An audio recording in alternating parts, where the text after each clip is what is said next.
Yamunatiravanachari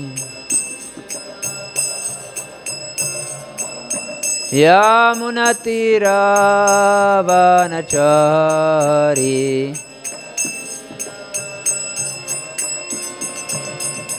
Jaya Radha Madhava Kunja Bihari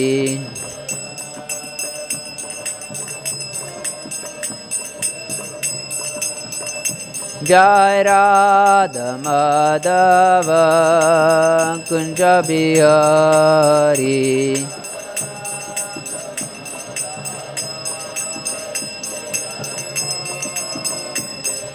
Gopi Chanavallabha Girivaradari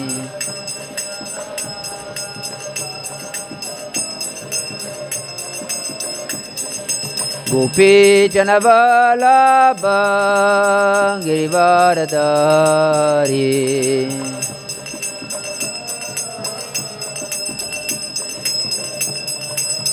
Yashodanandana Brajajanaranjana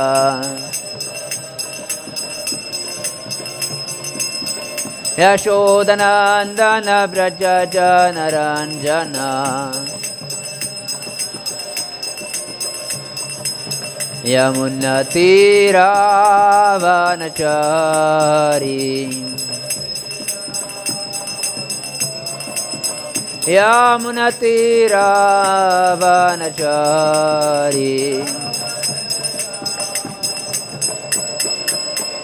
Jaya Radha Madhava Kunja Bihari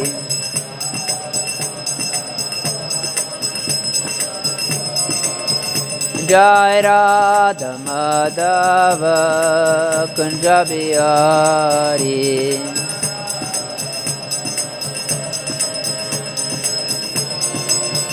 Hare Krishna Krishna Krishna Hare Hare Hare Rama Rama Rama Hare Hare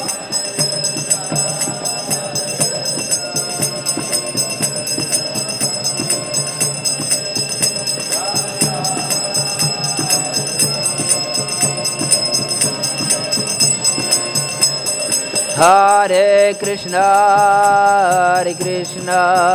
Krishna Krishna Hare Hare Hare Rama Rama Rama Hare Hare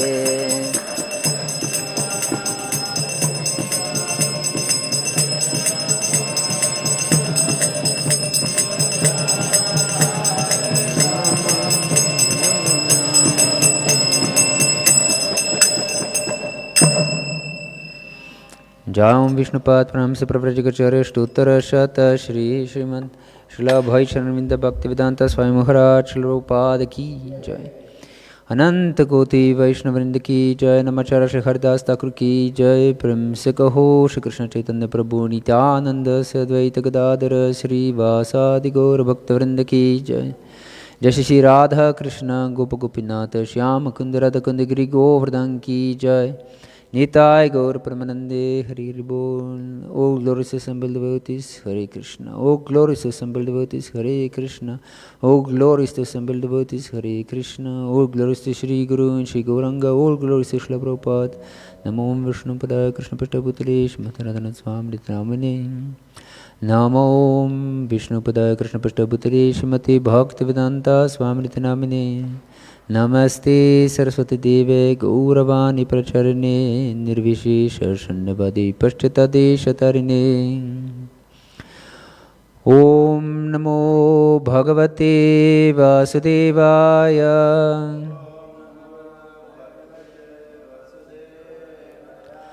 Om Namo Bhagavate Vasudevaya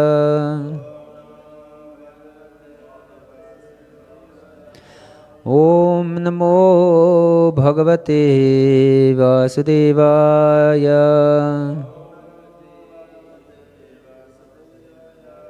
Narayanam namaskritya naram chaiva narottamam devim saraswatim vyasam tato jaya mudirayet nashtaprayeshva bhadreshu nityam bhagavata sevaya bhagavatyuttama shloki bhaktir bhavati naishtiki. Reading from Srimad Bhagavatam, Canto 4, Chapter 13, entitled Description of the Descendants of Dhruva Maharaj. Text 1. Sutta uvacha Nishamya kaushara vinopavarnitam Dhruvasya vaikunta padadirodhanam Prarudabhavo bhagavatatokshaje Prashtum punastam vidurah prachakrame Sutta uvacha Nishamya kaushara vinopavarnitam Dhruvasya vaikunta padadirohanam Prarudabhavo bhagavatyadokshaje Prashtum punastam vidurah prachakrame Sutta uvacha Nishamya kaushara vinopavarnitam Dhruvasya vaikunta padadirohanam Prarudabhavo bhagavatyadokshaje Prashtum punastam vidurah prachakrame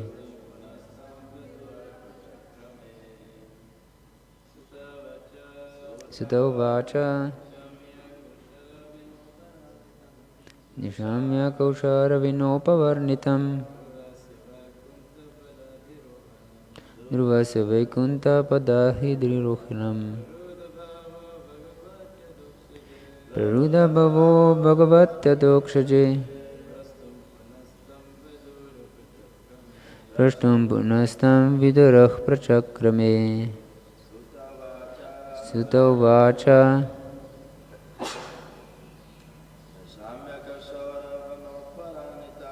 Nishamya kaushara vinopavarnitam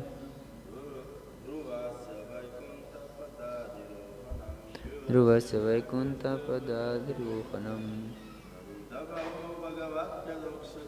Prarudabhavo bhagavatyadokshaje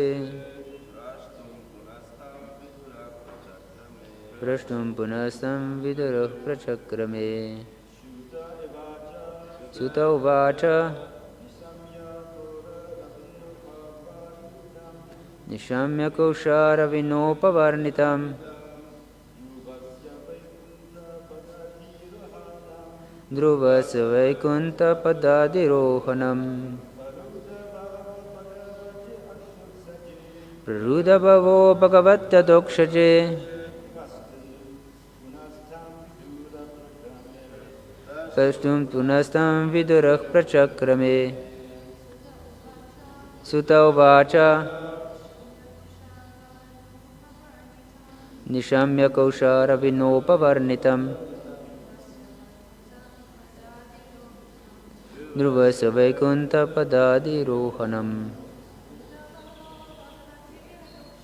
Prarudabhavo bhagavatyadokshaje Prashtum punastat vidurah prachakrame Sutta uvacha Sutta Goswami said, Nishamya, after hearing Kausharavina by the sage Maitreya, Upavarnitam described, Dhruvasya of Maharaj Dhruva, Vaikunthapada to the abode of Vishnu, Adirohanam ascent. Prarudha, increased. Bhavaha, devotional emotion. Bhagavati, unto the Supreme Personality of Godhead. Adokshaje, who is beyond the reach of direct perception. Prashtum, to inquire. Punaha, again. Tam, unto Maitreya. Viduraha, Vidura. Pachakrame, attempted. Translation and purport by His Divine Grace Srila Prabhupada Ki Jai. Sutta Goswami continued to speak to all the rishis, headed by Shaunaka, said, after hearing Maitreya Rishi describe Dhruva Maharaja's ascent to Lord Vishnu's abode, Vidura became very much enlightened in devotional emotion, and he inquired from Maitreya as follows. Purport.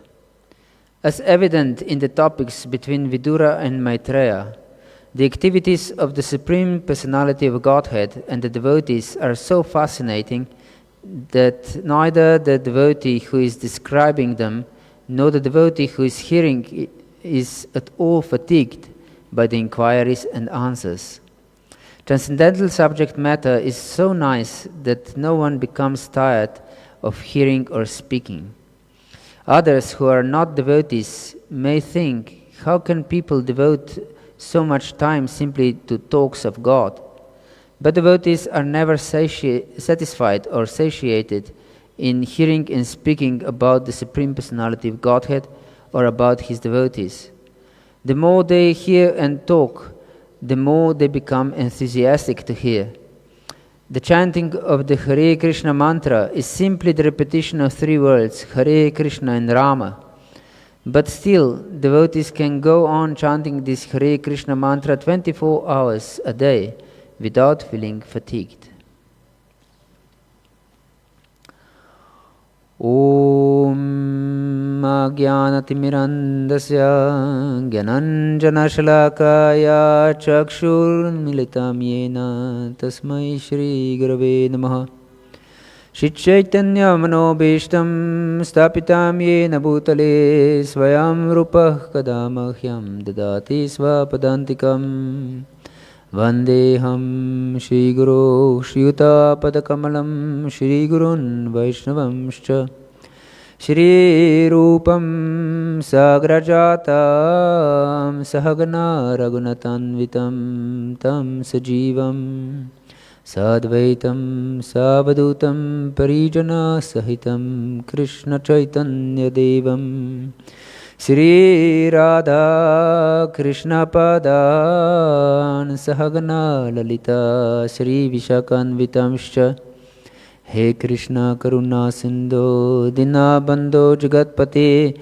Gopesha Gopika Kanta Radha Kanta Namostute Tapta Kanchana Gaurangi Radhe Vrindavaneshwari Vrishabhanu Sute Devi Pranamami Hari Priye Vanchakalpatarubhyascha Kripa Sindhu Behivacha Patitanam Pavanebhyo Vaishnavebhyo Namo Namaha Shri Krishna Chaitanya Prabhu Nityananda Shri Advaita Gadadara Shri Vasadi Gaura Bhakta Vrinda Hare Krishna Krishna Krishna Hare Hare Hare Rama Rama Rama Hare Hare. Hare Krishna. I'm very happy to be with all of you today.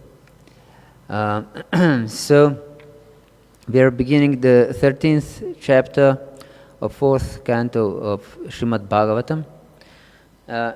Just after description of how Dhruva Maharaj ascended to spiritual world.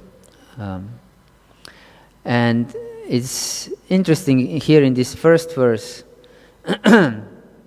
which is speaking how Vidura became very enlightened by hearing Maitreya speaking about Dhruva Maharaj. And this hearing is extremely important. It's repeated all over the Srimad Bhagavatam, all the time, in fact. And we can see that Vidura became very much enlightened just by hearing. And in fact, the first conclusion given in first canto is beginning with hearing. It is stated, Tasmat ekena manasa bhagavat sattva-tampati shrotavyah krititavascha dhyayah pujascha nityada. That therefore you should devote yourself to hearing, and also to glorify the Lord and to meditate upon Him and so on. So hearing is the first thing, because this Sutta Goswami explains in the beginning of Srimad Bhagavatam what is the purpose of life. The purpose of life is, of course, to become happy. Ananda mayobhyasat. We are all beings of happiness. We want to be happy. And nothing else. We want to enjoy. This was the first thing the Prabhupada answered. What is the goal of life? He said, to enjoy. Yes, but people don't know how to enjoy. So, Sutta Goswami first explained what is real enjoyment in the beginning of his talk. And he says, Savai pumsah paro dharmo yato bhaktira dokshaje ahaitukya pratihata yatma suprasidati. In order to become completely satisfied, not just satisfied. Prasidati means satisfied. And suprasidati means completely satisfied. Perfectly satisfied. Ultimately satisfied. Suprasidati. One should acquire unconditional love, ahetuki bhakti, ahetuki bhakti. And this ahetuki bhakti should be uninterrupted, apratihata. So if we interrupt our bhakti for even a moment, that means that in this moment we cannot be suprasidati. That we cannot be happy. So only bhakti can make us happy. And then he explains, to acquire this ahetuki bhakti, one must hear. Especially in the beginning, hearing and hearing and hearing. And after this conclusion, first conclusion of Srimad Bhagavatam, he goes on. Shushrusha Shadadanasya Vasudeva Katarushi. That we should hear with great enthusiasm and develop Kataruchi, the taste for hearing about Lord Krishna, about Lord Vasudeva. And then he says, Shrimvatah Svakatah Krishna Punya Shravanna Kirtana Hidrantah Stoha Badrani Vidunoti Suhritsatam. That Krishna himself is so satisfied with those who hear with great enthusiasm, Hare Krishna, that he personally purifies our heart. Because it's not in our power to purify our heart. We are completely under the influence of modes of material nature. So it's impossible for us to purify our heart by our own endeavor. And this realization is really important, because then we can take shelter of Krishna, who is only able to purify our heart. When he's satisfied with our attitude. So we can see how important it is to hear. And of course we should know that hearing and chanting go hand by hand. There is no hearing without chanting, without glorifying the Lord, and there is no Shri Radha Radhanath ki jai, Gaura Hari ki jai, Giri Govardhan ki jai, Srila Prabhupada ki jai, Nitya Gaur Pramanande, Hari Hari Bol. So, of course, there is no hearing without glorifying, but we should also know that there is no glorifying without hearing first. So they go hand in hand, this glorification. And we also know that Prahlad Maharaj also said, Shravanam Kirtanam Vishnu. Shravanam he put also on the first place. So this hearing is extremely important to understand. It's beginning of our spiritual life and the end also. And we should hear of whom or what we should hear.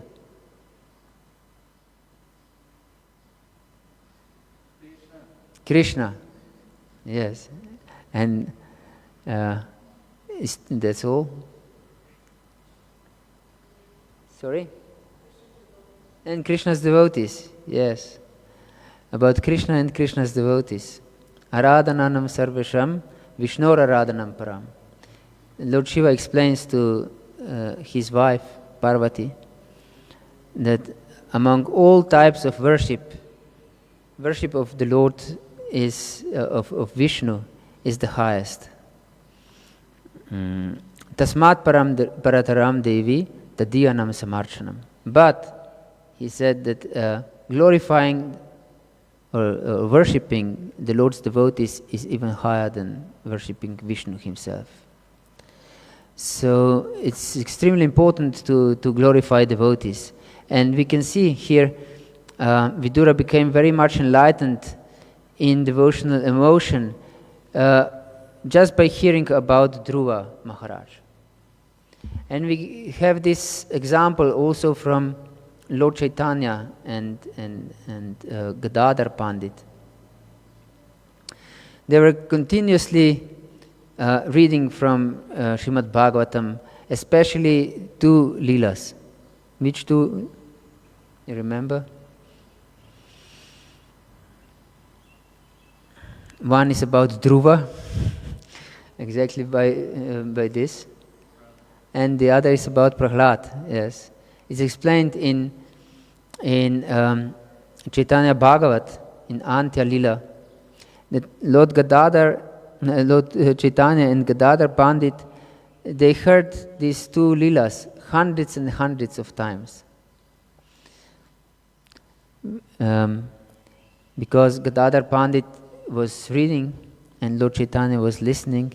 When he came to the end of Leela, Lord Chaitanya said, "Tell me again." He was so thrilled by this explanation of Dhruva and Prahlad. And Dhruva is very special personality. He was offended as a 5-year-old boy by his stepmother, Suruchi. And he wanted to take revenge. In fact, to acquire greater kingdom than his grandfather, who was who? Lord Brahma himself. So his kingdom is the whole universe. So he wanted to have greater kingdom than his grandfather, Lord Brahma. Great-grandfather, I think. And he went to the forest according to his mother instruction, he wanted to find personality that will enable him to take revenge or to gain great kingdom. And even his stepmother advised him to to turn to the Lord, that he can also, only in this way sit on his father's lap. If he worships the Lord, and in his next life he's born from her womb. So she basically said that he should die if he wants to sit on his father's lap. And then to be reborn from her. But she also conveyed him a very good advice to worship the Lord. And his real mother, Suniti, agreed with her co-wife that he should worship the Lord. And that the Lord is residing in forest. So little Dhruva went to the forest for material purpose, but later on he achieved the Lord. And we can hear that many devotees can also say that we can also have material desires, and the Lord will purify us. And many times they cite this famous verse, akamak sarvakama va moksha kama udaradihi tivrena bhakti yogena yajita purusham param. And whether you are full of desires or without any desire, or desire liberation, just worship the Lord, and you will achieve all perfection. But we miss the word tivra. Tivra bhakti. Tivra means very intense devotional service, not just ordinary devotional service. It is explained in the 7th canto of Srimad Bhagavatam. Kama dveshat bhayat snehat yata bhakteshvaran maha aveshatadagam hitva bhagavastad gatim gataha. That Lord can be achieved by different means. By lust, by hatred, by devotional service, kama dveshat bhayat, or fear, by fear also. And then it is explained who achieved Lord by these processes.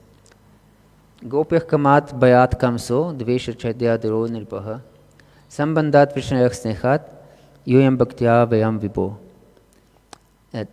Gopis attained Krishna by lust.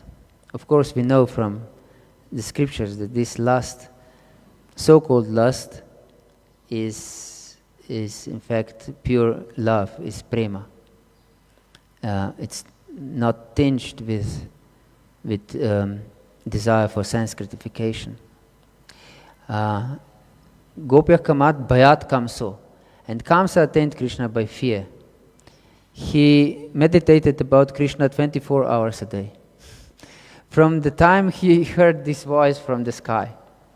So he meditated, he was in samadhi all the time. but because his samadhi was not favorable, he attained only Sayujya Mukti. He merged himself in Lord existence, in Lord Brahman effulgence. And of course, this is not beneficial for devotees. They consider this Sayujya Mukti worse than hell. So, and Shishupal attained the Lord by hatred. He hated the Lord so much that he also meditated all the time about the Lord. And he was throwing insults to the Lord wherever possible. And Vrishnis attained Lord Krishna by their relationship with him, because they were his relatives. And Pandavas by affection. They were also relatives, but they had special affection for Krishna. And then Narada Muni, who is speaking this verse, he said that I myself and other sages attained Krishna by bhakti. And it is explained by acharyas that this means Vaidhi bhakti, the process of regulated devotional service. And one may think, yes, so the most important thing is to worship the Lord and we will attain the Lord. But then the next verse immediately explains that it is not like this. Katamo pinavenach syat banchanam purusham prati tasmat kinapi upayana manah krishne niveshayet. That there is example of of King Vena, who also hated Krishna, but he didn't attain Krishna. He went to hell. Why is this difference between Vena and Shishupal? Sorry? Yes, he was not absorbed. His hatred was not tivra. He was not absorbed. He didn't meditate on Krishna all the time. So, and the conclusion, tasmat kenapyapayana manah krishne naveshayet. That means that we should absorb our mind in Krishna. Only by this process we can attain Krishna. If our mind is not absorbed in Krishna, that means that our mind is at least sometimes absorbed in some other things. Isn't it true? And it is explained by Krishna himself in 11th canto of Srimad Bhagavatam that whatever we have in our mind, that means whatever we think of, that form mind acquires for this moment. So that means antakale chamameva smaran muktva kalevaram yah prayati samad bhavam yati nastyatra samshaya. Krishna explains in 8th chapter of Bhagavad Gita that if you think at the moment of death on me, you will immediately get my bhava, my existence, mad bhavam. And next he says, yam yam vapi smaram bhavanti achantyanti kalivaram tam tam aveti kauntaya sada tad bhava bhavita. And he also uses this word, bhava, this existence, consciousness.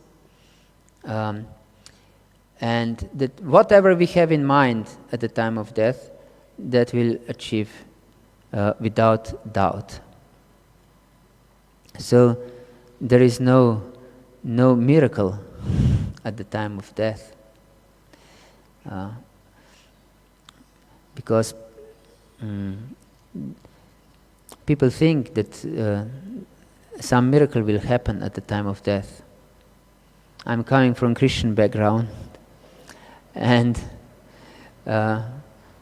Christians live, at least in Slovenia, from the country which I'm coming from, live ordinary material lives usually, and they go to church, if they go, every Sunday, or maybe for great holidays, and they live ordinary material life, and they think that I'm a good person, and at the end of my life, at the time of death, I'll go to heaven. But we can see here they believe in some miracle at the time of death, that death will bring them complete change of existence. But this is illusion. Death will not bring change of existence at all. According to Krishna, we just continue our existence. whatever we have in mind at the time of death, this consciousness will just continue. So even devotees tend to think that Krishna is merciful and I will go to spiritual world even if I maintain my material desires. And material desires are countless. Who can count how many material desires we have? And of course, without Krishna's mercy, we cannot think of Him. But if we cultivate material desires and we think that nothing is wrong with material desires, without material desires, because if we keep small material desires, we think that it's not problem. It's not such a problem to have small material desires. If I eat something from the shop to satisfy my tongue or anything else, it's not such a problem. Krishna is merciful. Krishna understands. Yes, Krishna understands very well. So much so that Prabhupada said that if we have desire for one chocolate, he'll give us a body to taste it. Yes, he's merciful. He fulfills our desires. So, but even if we have we are full of material desires. If we know that these material desires are detrimental for our spiritual life, and we want to get rid of them, but even if we are unable to, then Krishna will help us, because we are rightly situated, because we want just Krishna, nothing else. Because of our conditioning, we have so much material desires. But these material desires have no place in our heart. We want to get rid of them, every one of them, not just the big ones, but every one of them. And then, even if we are unable to, then Krishna will help us, definitely. Yes, if we are sincere. That means that this sincerity is extremely important. So Dhruva Maharaj, although he wanted material boons, his devotion to Lord Krishna was tivra, very intense. So intense that he stopped working of the universe. Because he was holding his breath, everything stopped. So the Lord had to appear to him. Otherwise, everyone would die. Because everything is stopped. That means that nothing can work. We cannot go even to the toilet. Because the air doesn't move.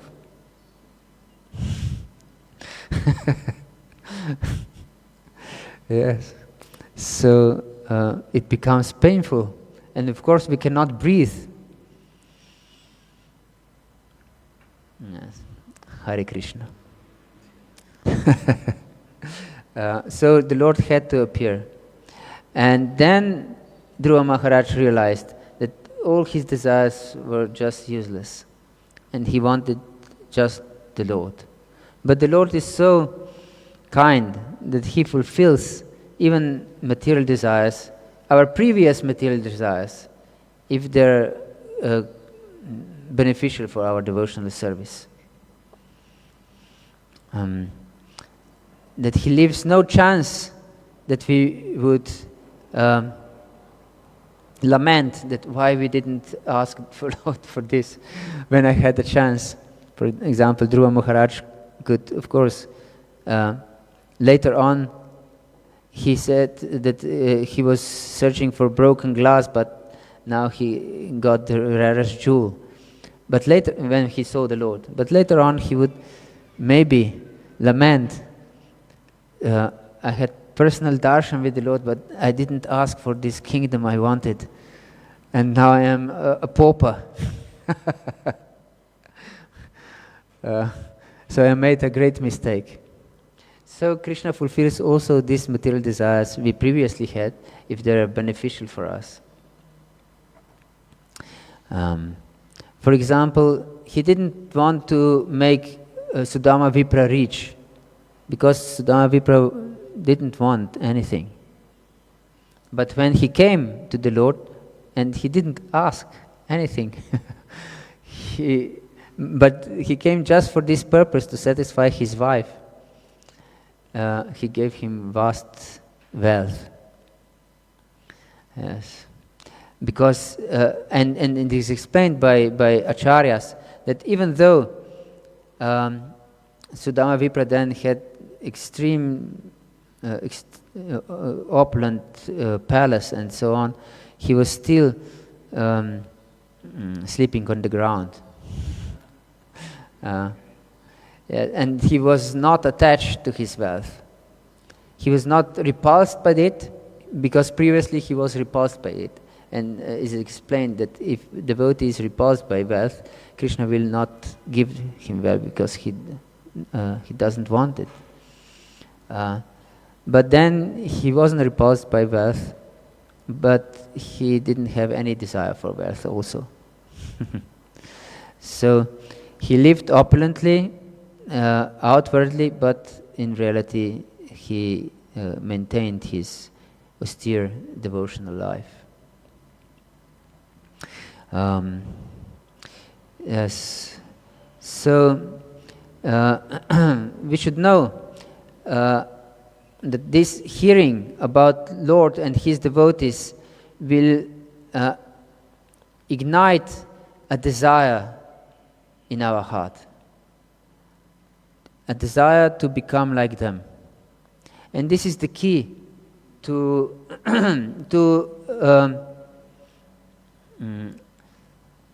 proceed in our devotional life. And this is also the key to Raganuga Bhakti, if you know.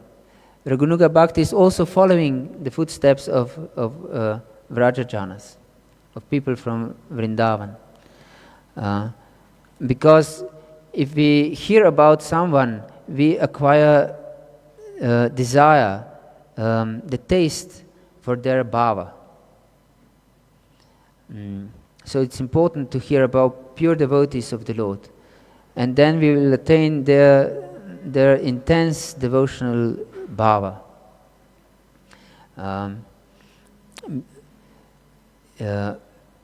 Yes, and this is one, it is said by Rupa Goswami in Upadeshamrita that this is the essence of all advice. To always permeate our consciousness with these pure devotees, especially Vrajavasis, but also other pure devotees, because Srimad Bhagavatam is full of different stories of different pure devotees, and also not so pure devotees. For us just to understand what is pure devotional service, because we can easily become distracted, and we want this bhava, this highest bhava of Rajavasis just for personal sense gratification, not for devotion to Krishna. So we should first understand what is pure devotional service and what is selfish desire, that we can distinguish between these two, what is kama and what is prema. If we don't understand what is prema, then definitely we are permeated with kama from time immemorial. So we will keep this consciousness also in relationship with the Lord. And then here in Purport, Prabhupada says very, very interesting thing, that devotees are never satisfied or satiated by hearing. So no one, and the devotee who is hearing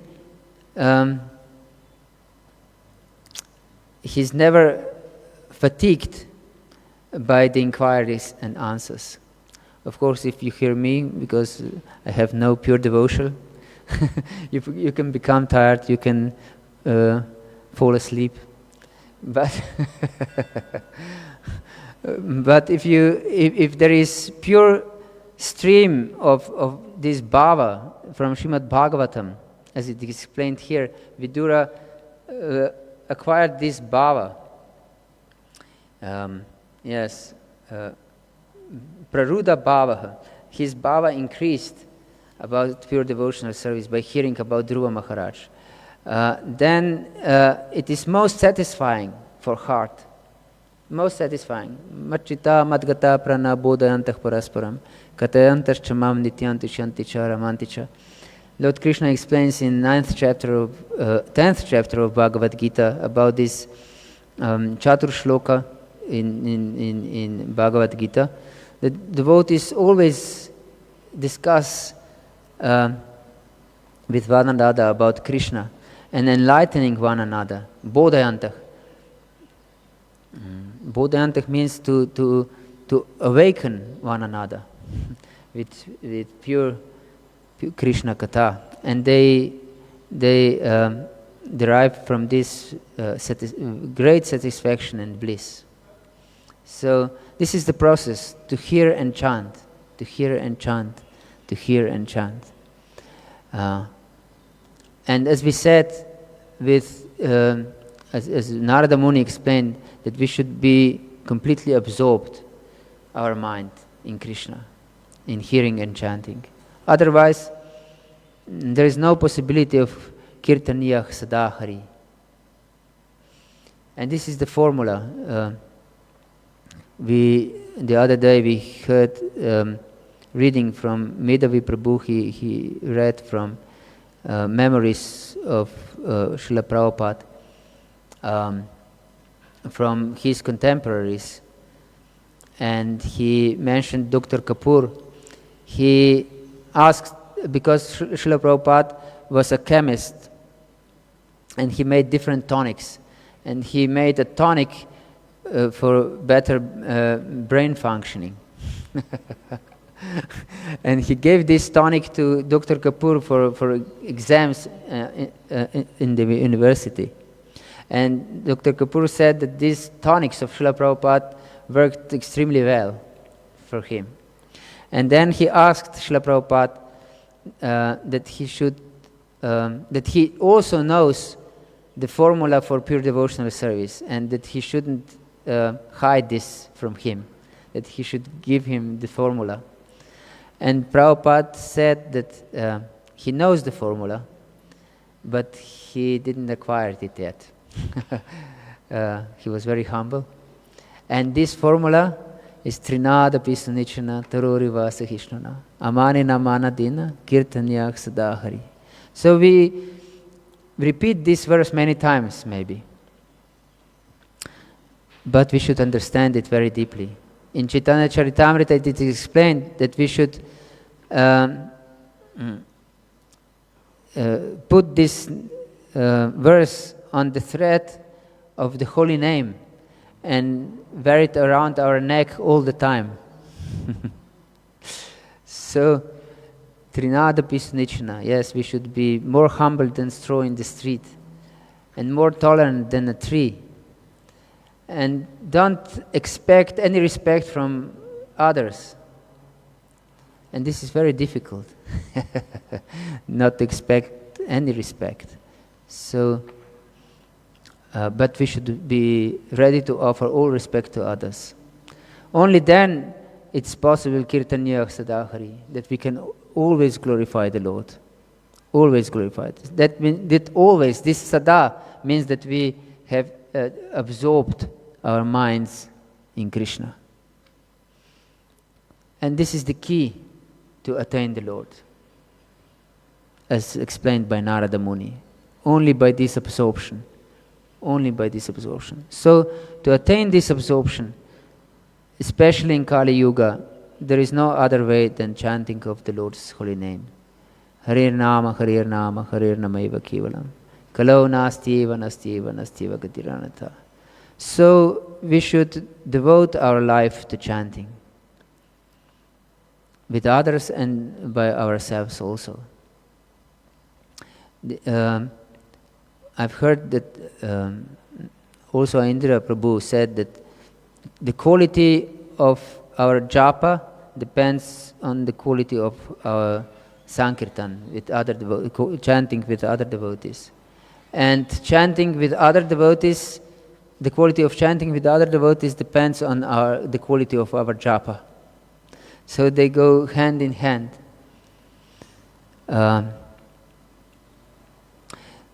So in order to absorb ourselves in chanting, we should chant in very peaceful environment.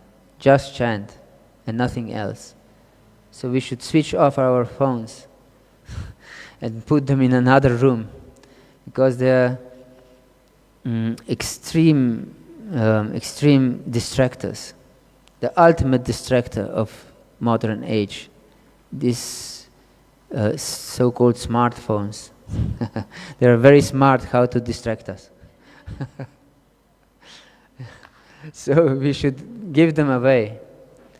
And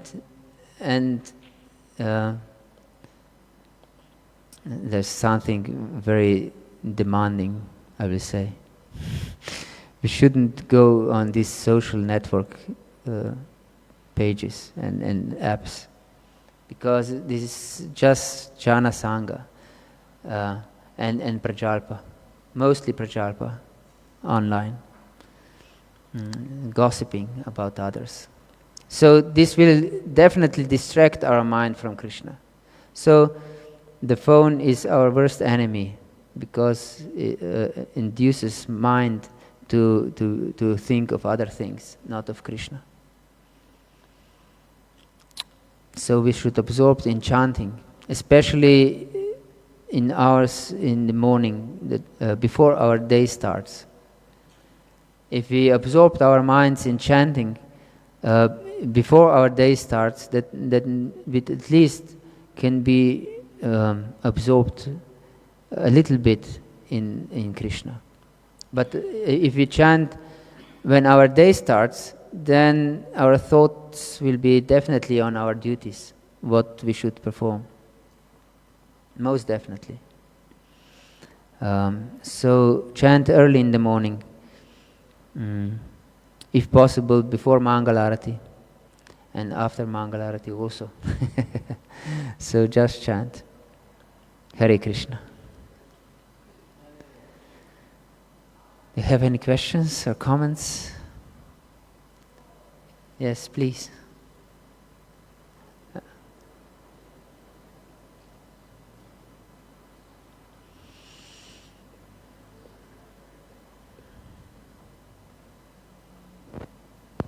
Hare Krishna.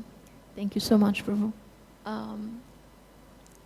I walked in when you were mentioning that we cannot clean our hearts because Krishna does that, and he'll do that when we have the proper attitude. What I'm thinking is that it feels like a conundrum, because how do we have the proper attitude when the heart is unclean? Yes, this is a very good question.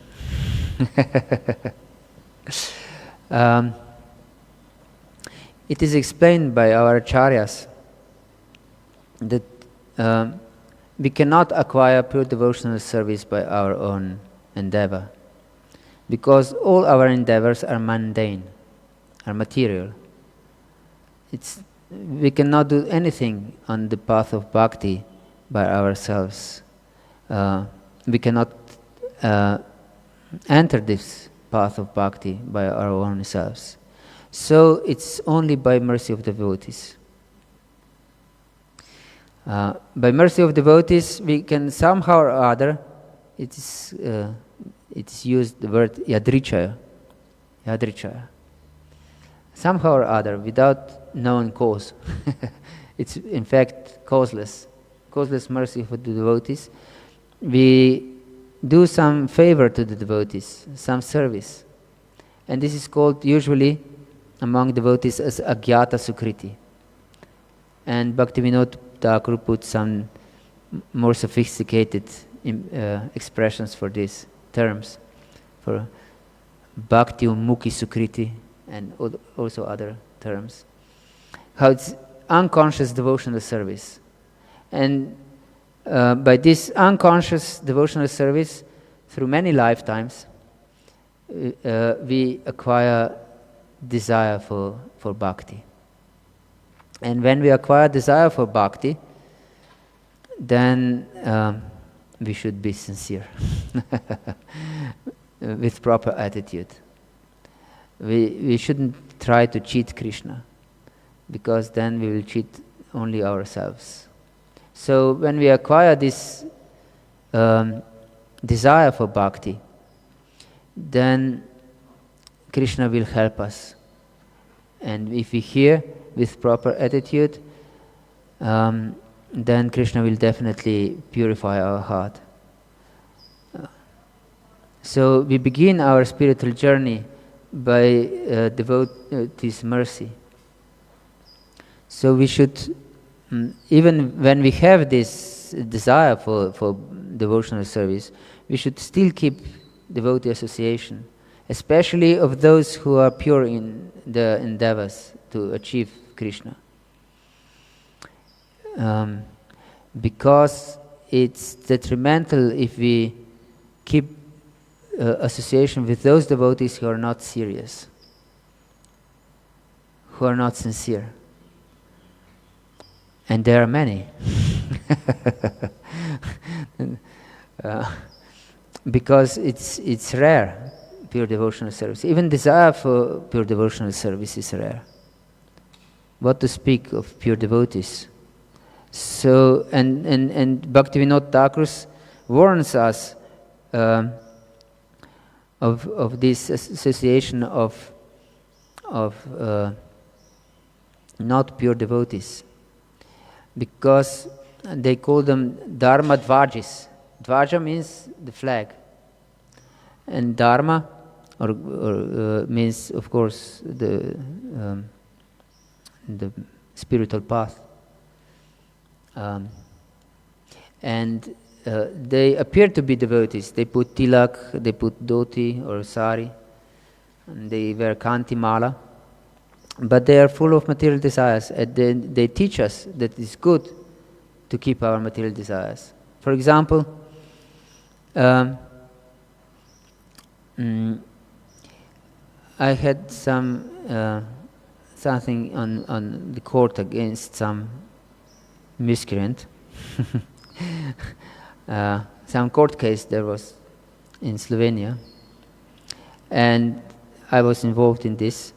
And some devotees had idea that I should perform a yagya for good outcome.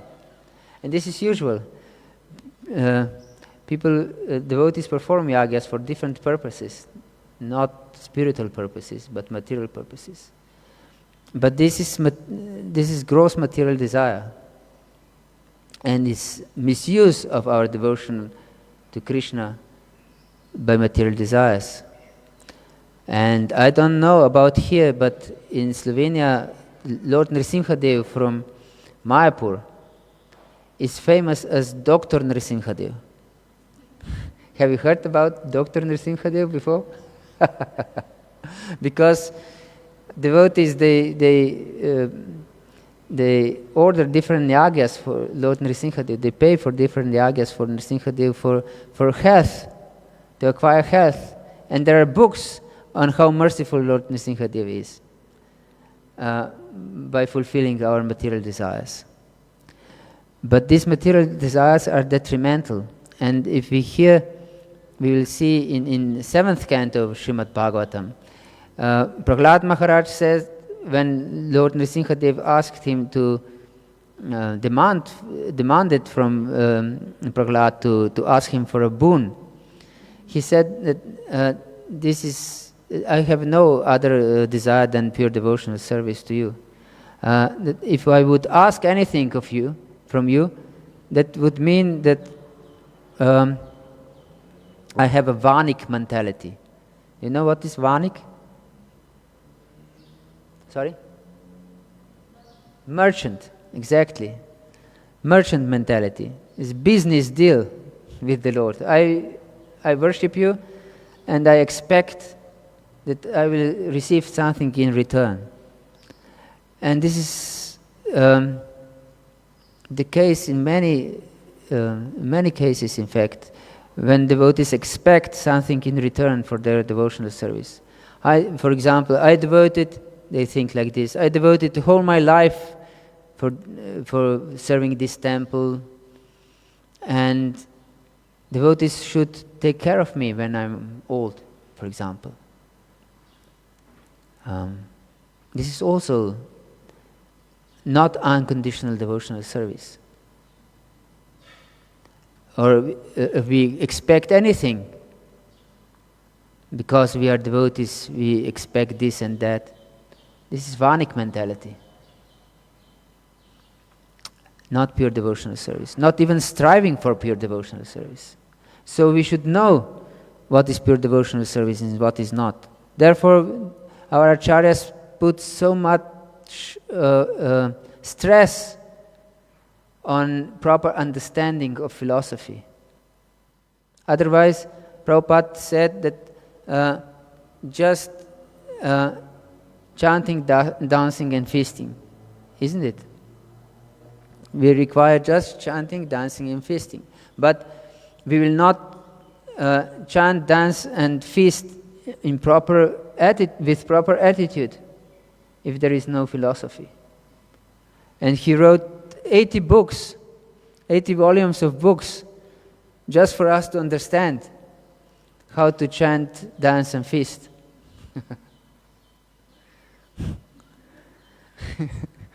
Yes, because we will misunderstand and will take our chanting, dancing and feasting again as sense gratification, not as service. It's the same as understanding of this bhava of Rajavasis. The same. If you misunderstand this bhava of Rajavasis, will try to exploit Krishna for our sense gratification. And if we don't understand the real purpose of chanting, dancing and feasting, we'll try to misuse chanting and dancing and feasting for our sense gratification, not for Lord's pleasure. Hare Krishna. Anything else?